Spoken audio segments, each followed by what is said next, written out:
اعوذ باللہ من الشیطان الرجیم بسم اللہ الرحمن الرحیم۔ معزز سامعین، السلام علیکم۔ اسلام کے ہر دور میں مسلمانوں پر بڑے بڑے ظلم کیے گئے، لیکن جو سچا مسلمان ہوتا ہے وہ اپنے رب کو کبھی نہیں چھوڑتا۔ اس کا حقیقی مالک صرف اللہ تعالیٰ ہوتا ہے۔ یہی وجہ ہے کہ اللہ تعالیٰ اپنے بندے سے 70 ماؤں سے بھی زیادہ پیار کرتا ہے۔ ایسا ہی ایک واقعہ آج ہم آپ کو اپنی ویڈیو میں بتائیں گے کہ کیسے فرعون کی بیوی نے اللہ کے دین کی خاطر اپنا سب کچھ قربان کر دیا۔ دنیا کے سب سے بڑے جابر اور ظالم جو کہ خدائی کا دعویٰ دار تھا، اس کے باوجود اس کی بیوی اللہ تعالیٰ کی وحدانیت پر ایمان لے کر آئی۔ اس نے خاتون کے ایمان لانے کا سبب کیا بنا، اور پھر فرعون نے کیسے اپنی بیوی پر ظلم و ستم کے پہاڑ ڈھائے۔ فرعون کی بیوی کون اور کس کی اولاد میں سے تھی، اور ایمان لانے کے بعد اللہ تعالیٰ نے اس نیک خاتون کو کتنے مرتبے سے نوازا تھا۔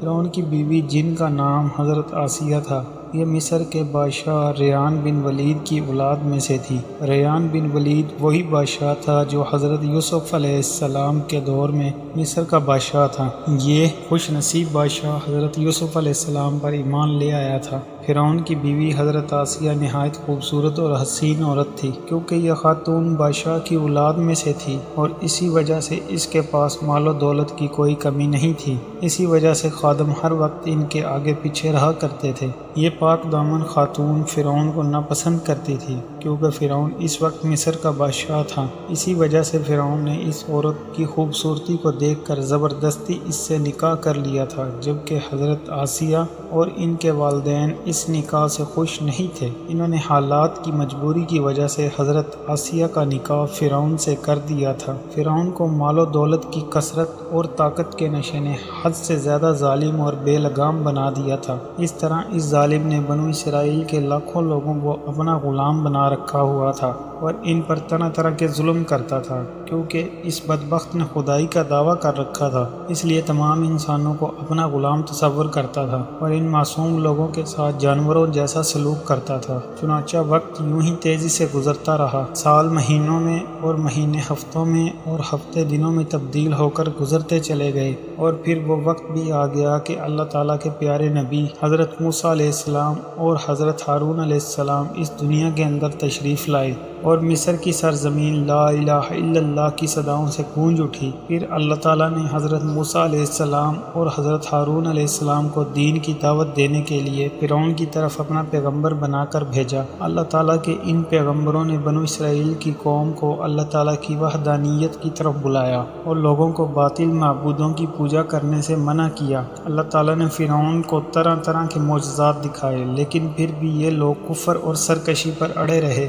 اور اللہ تعالیٰ کی وحدانیت کا مسلسل انکار کرتے رہے۔ اس کے باوجود بھی حضرت موسیٰ علیہ السلام بنی اسرائیل کے بدبخت لوگوں کو اللہ تعالیٰ کی دعوت دیتے رہے۔ جب فرعون حضرت موسیٰ علیہ السلام کی اس تبلیغ سے تنگ آ گیا تو فرعون نے ارادہ کیا کہ کیوں نہ حضرت موسیٰ علیہ السلام کو لوگوں کے سامنے جھوٹا تسلیم کیا جائے۔ چنانچہ فرعون نے حضرت موسیٰ علیہ السلام کو جھوٹا ثابت کرنے کے لیے ایک دن متعین کیا۔ اس دن مصر کے اندر بہت بڑا میلہ لگتا تھا، جس میلے کے اندر کثیر تعداد میں لوگ جمع ہوتے تھے۔ فرعون نے مصر کے تمام بڑے بڑے جادوگروں کو بلایا، اور حضرت موسیٰ علیہ السلام کو جھوٹا ثابت کرنے کے لیے ان جادوگروں کو حکم دیا۔ جس دن میلے کا دن تھا، اس وقت فرعون نے حضرت موسیٰ علیہ السلام کو بلایا اور اپنے بڑے سے تخت پر جا بیٹھا۔ وہاں پر تمام جادوگر بھی جمع ہو چکے تھے، اور ہزاروں کی تعداد وہاں پر اکٹھی ہو چکی تھی۔ یہ حق اور باطل کا عظیم ترین معرکہ تھا۔ اس کو دیکھنے کے لیے بے شمار لوگ جمع ہوئے تھے، اور ادھر حضرت موسیٰ علیہ السلام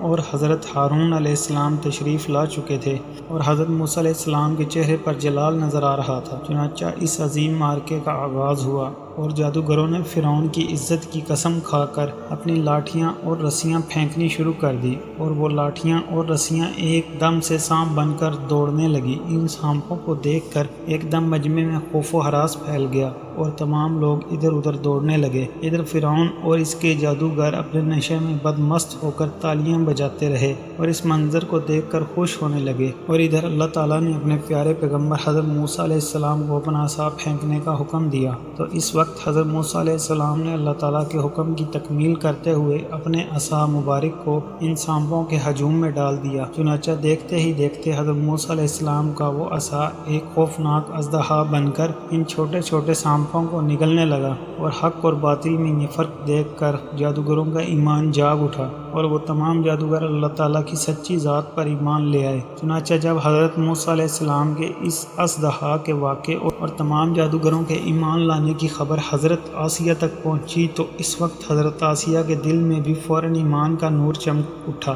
اور حضرت آسیہ اللہ تعالیٰ کی وحدانیت پر ایمان لے آئی۔ لیکن ان کا ایمان لانا اتنا آسان نہ تھا، کیونکہ وہ ایک جابر اور ظالم اور خدائی کے دعوے دار حکمران کی بیوی تھی، اور حضرت آسیہ رضی اللہ تعالیٰ عنہ کے دل میں یہ بھی ڈر تھا کہ فرعون کو اگر میرے ایمان کا پتہ چل گیا تو وہ ظالم بادشاہ مجھ پر ظلم و ستم کے پہاڑ ڈھائے گا اور اپنے ظلم کی تمام حدیں پار کر دے گا۔ لیکن اس کے باوجود حضرت آسیہ رضی اللہ تعالیٰ عنہ نے اپنا سب کچھ اللہ تعالیٰ کی ذات پر چھوڑ دیا اور اللہ تعالیٰ کی وحدانیت پر ایمان لے آئی۔ ابتدا میں حضرت آسیہ رضی اللہ تعالیٰ عنہ نے اپنا ایمان کسی پر ظاہر نہیں کیا، کچھ دن یوں ہی گزرتے رہے، اور پھر ایک دن ایسا واقعہ پیش آیا کہ حضرت آسیہ رضی اللہ تعالیٰ عنہ کے دل میں فرعون کے خلاف زبردست آگ بھڑک اٹھی، اور حضرت آسیہ فرعون سے مزید نفرت کرنے لگی، اور فرعون کی طرف سے مسلمانوں پر کیے جانے والے ظلم حضرت آسیہ کے لیے ناقابل برداشت ہو گئے۔ چنانچہ واقعہ کچھ یوں پیش آیا کہ فرعون کی ایک خادمہ جو فرعون کی بیٹی کے سر میں کنگھی کیا کرتی تھی، اس وقت فرعون کی بیٹی کے سر میں کنگھی کر رہی تھی اور کنگھی نیچے گر گئی، تو خادمہ نے بسم اللہ پڑھ کر اس کنگھی کو اٹھا لیا۔ فرعون کی بیٹی نے یہ کلمات سن کر فرعون سے جا کر اس خادمہ کی شکایت کر دی کہ وہ خادمہ آپ کے علاوہ کسی اور کو خدا مانتی ہے اور آپ کے علاوہ کسی اور کی عبادت کرتی ہے۔ یہ بات سن کر فرعون لال پیلا ہو گیا، اور اس نے غضبناک ہو کر اس خادمہ کو اپنے دربار میں بلایا اور اس خادمہ کے ایمان لانے کی حقیقت دریافت کی کہ آخر کار وہ کس کو خدا مانتی ہے۔ فرعون اس سے کہنے لگا کہ تو میرے علاوہ کسی اور کو خدا مانتی ہے، تو اس خادمہ نے اسی وقت جواب دیا کہ ہاں، میرا اور تیرا رب اللہ عز و جل وحدہ لا شریک ہے، اور اس کے علاوہ اس کا کوئی شریک نہیں۔ چنانچہ خادمہ کی یہ بات سن کر فرعون اس پر مزید غضبناک ہو گیا۔ فرعون نے اس خادمہ کو اور اس کے معصوم بچوں کو کھولتے ہوئے تیل میں ڈال دیا اور ان کو شہید کر دیا۔ یہ خوفناک اور دل خراش منظر اس وقت فرعون کی بیوی بھی دیکھ رہی تھی۔ اسی وقت اللہ تعالیٰ کی قدرت کی جلوہ گری ہوئی، اور اللہ تعالیٰ نے حضرت آسیہ کی آنکھوں کے سامنے سے غیب کے پردے ہٹا دیے اور حضرت آسیہ کی بصیرت کو روشن فرما دیا تھا، اور حضرت آسیہ نے وہ منظر دیکھا جب فرشتے اس خادمہ کی روح کو لے کر آسمان کی طرف جا رہے تھے۔ فرشتوں کو دیکھنے کے بعد فرعون کی بیوی کا ایمان مزید مضبوط ہو گیا، اور وہ مزید اللہ تعالیٰ کی وحدانیت کا یقین کرنے لگی، اور حضرت موسیٰ علیہ السلام کی صداقت بھی واضح ہو گئی۔ اس خوفناک منظر کو دیکھنے کے بعد فرعون کی بیوی سوچ میں پڑ گئی کہ میں مسلمان ہونے کے باوجود بھی مسلمانوں پر ہونے والے تمام تر ظلم کو کیسے برداشت کر سکتی ہوں۔ ابھی فرعون کی بیوی انہی خیالات کے اندر گم تھی کہ فرعون اس مظلوم عورت پر کیے جانے والے ظلم کی داستان کو اپنی بیوی کے سامنے بیان کرنے لگا۔ اس وقت فرعون کی بیوی نے اپنے دل ہی دل میں فرعون کے خلاف عداوت بلند کرنے کا ارادہ کر لیا تھا۔ جب فرعون نے اپنی بیوی کو اس مظلوم عورت کو شہید کرنے کی خبر دی، تو فرعون کی بیوی نے فرعون سے کہا کہ اللہ تیری خرابی کرے، کس شے نے تجھے اللہ تعالیٰ کے مقابلے میں اتنا بے باک کر دیا ہے۔ یہ بات سن کر فرعون ایک بار پھر بھڑک اٹھا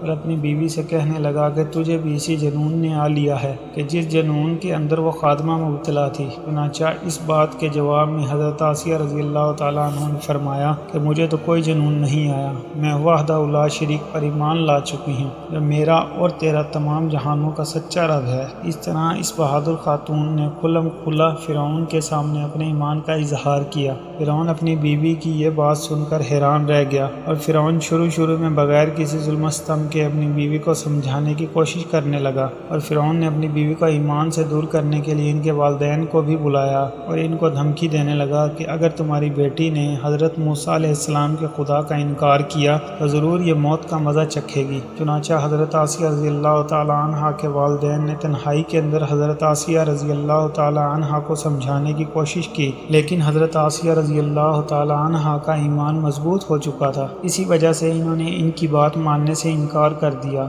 اور حضرت آسیہ رضی اللہ تعالی عنہ اپنے والدین سے کہنے لگی کہ میں اللہ تعالیٰ کی وحدانیت کا انکار نہیں کر سکتی۔ چنانچہ فرعون کا یہ حربہ بھی ناکام ہو گیا۔ تو اس وقت فرعون نے اپنی بیوی کو طرح طرح کی اذیتیں دینے کا فیصلہ کیا تاکہ وہ اپنے ایمان سے دور ہو جائیں اور مجھ کو خدا ماننے لگے۔ روایات میں آتا ہے کہ فرعون نے حضرت آسیہ رضی اللہ تعالیٰ عنہ کو طرح طرح کی اذیتیں دی، حتیٰ کہ حضرت آسیہ رضی اللہ تعالیٰ عنہ کے ہاتھوں میں اور پاؤں میں میخیں لگا کر دھوپ میں سورج کی طرف رخ کر کے لٹا دیا، اور آپ کے سینے کے اوپر چکی کا بھاری بھرکم پتھر رکھ دیا گیا تاکہ آپ ہل نہ سکیں۔ اور ان تمام تر مصائب اور مشکلات کے باوجود بھی حضرت آسیہ رضی اللہ تعالیٰ عنہ کے ایمان کے اندر ذرا برابر بھی کمی نہ آئی۔ فرعون نے ان تمام تر تکالیف کے باوجود حضرت آسیہ رضی اللہ تعالیٰ عنہ کو اپنے ایمان سے پھرنے کا کہا، لیکن حضرت آسیہ رضی اللہ تعالیٰ عنہ نے بڑا ہی ایمان افروز اور ایمان کو تازہ کر دینے والا جواب دیا، جس سے فرعون کا گھمنڈ خاک میں مل گیا، اور فرعون حضرت آسیہ رضی اللہ تعالیٰ عنہ کے ایمان اور ہمت کے آگے گھٹنے ٹیکنے پر مجبور ہو گیا۔ حضرت آسیہ رضی اللہ تعالیٰ عنہ نے ارشاد فرمایا، اے دشمن خدا اور ظالم انسان، تو میرے وجود پر تو قادر ہو سکتا ہے، لیکن میرا دل اللہ تعالیٰ کی پناہ میں ہے، اور اگر تو میرے جسم کا ایک ایک حصہ بھی کاٹ دے تب بھی میرا عشق اللہ تعالیٰ کی بارگاہ میں بڑھتا چلا جائے گا۔ اسی دوران جب حضرت آسیہ رضی اللہ تعالیٰ عنہ پر ظلم و ستم کے پہاڑ گرائے جا رہے تھے تو حضرت موسیٰ علیہ السلام وہاں سے گزرے، تو حضرت آسیہ رضی اللہ تعالیٰ عنہ نے پوچھا کہ کیا میرا رب مجھ سے راضی ہے؟ تو حضرت موسیٰ علیہ السلام نے فرمایا، اے آسیہ، آسمان کے فرشتے تیرے انتظار میں ہیں، اور اللہ تعالیٰ تیرے کارناموں پر اور تیرے ایمان پر فخر فرماتا ہے۔ آپ اللہ تعالیٰ کی بارگاہ میں سوال کریں، آپ کی ہر حاجت پوری کی جائے گی۔ اس وقت حضرت آسیہ رضی اللہ تعالیٰ عنہ نے اللہ تبارک و تعالیٰ کی بارگاہ میں یہ دعا کی کہ اے میرے پروردگار، میرے لیے اپنے پاس جنت میں ایک گھر بنا اور مجھے فرعون اور اس کے ظلم سے نجات دے اور مجھے ان ظالموں سے نجات بخش۔ ادھر فرعون نے حضرت آسیہ رضی اللہ تعالیٰ عنہ کو ایمان سے دور کرنے کی ہر ممکن کوشش کر لی، لیکن فرعون کو اپنی ہر کوشش پر ناکامی کا سامنا کرنا پڑا۔ تو اس وقت فرعون نے حضرت آسیہ رضی اللہ تعالیٰ عنہ کو شہید کرنے کا فیصلہ کر لیا۔ تو فرعون نے اپنے کارندوں سے کہا کہ بہت بڑی چٹان لے کر آؤ، اگر یہ چٹان دیکھ کر اپنے ایمان پر قائم رہتی ہے تو یہ چٹان اس پر گرا دینا، اور اگر یہ اپنے ایمان سے پھر جاتی ہے تو یہ میری بیوی ہے۔ اس خوفناک منظر کے وقت جہاں ایک طرف زندگی ہے اور دوسری طرف موت کھڑی ہے، تو اس وقت حضرت آسیہ رضی اللہ تعالیٰ عنہ نے آسمان کی طرف نگاہ اٹھا کر دیکھی تو جنت کے اندر اپنا سفید موتیوں والا محل نظر آیا، جس سے آپ کا ایمان مزید مضبوط ہو گیا، اور اسی حالت میں آپ کی روح پرواز کر جاتی ہے۔ اس کے بعد آپ رضی اللہ تعالیٰ عنہ کے جسم مبارک پر وہ چٹان گرا دی جاتی ہے، اور وہ چٹان ایسے بدن پر گرتی ہے جس میں روح نہیں ہوتی۔ اس دردناک واقعے کے بعد جب فرعون اپنی بیوی پر طرح طرح کے ظلم کر رہا تھا، اس وقت اللہ تعالیٰ نے اپنے فرشتوں کو حضرت آسیہ رضی اللہ تعالیٰ عنہ پر مقرر کر دیا تھا، اور وہ فرشتے حضرت آسیہ رضی اللہ تعالیٰ عنہ پر سایہ کیے ہوئے تھے، اور ان کو جنت کے اندر اپنا مقام دکھا دیا تھا، جس کی وجہ سے حضرت آسیہ رضی اللہ تعالیٰ عنہ کا ایمان مزید مضبوط ہو گیا اور فرعون کی تمام مصیبتوں کو آپ بھول گئے۔ اس طرح حضرت آسیہ رضی اللہ تعالیٰ نے دنیا کی تمام تر مشکلات اور مصیبتوں کو برداشت کیا، لیکن اللہ تعالیٰ کی وحدانیت کو نہیں چھوڑا، اور پھر اللہ تعالیٰ نے حضرت آسیہ رضی اللہ تعالیٰ عنہ کو وہ مقام عطا فرمایا جو مقام آج تک کسی کو نہیں ملا۔ حضرت آسیہ رضی اللہ تعالیٰ عنہ جب جنت میں جائیں گی تو اللہ تعالیٰ ان کو وہ نعمت عطا فرمائے گا کہ وہ جنت میں حضور نبی کریم صلی اللہ علیہ وآلہ وسلم کی زوجہ محترمہ ہوں گی، اور اللہ تبارک و تعالیٰ ان کا شمار حضور صلی اللہ علیہ وآلہ وسلم کی ازواج مطہرات میں فرمائے گا۔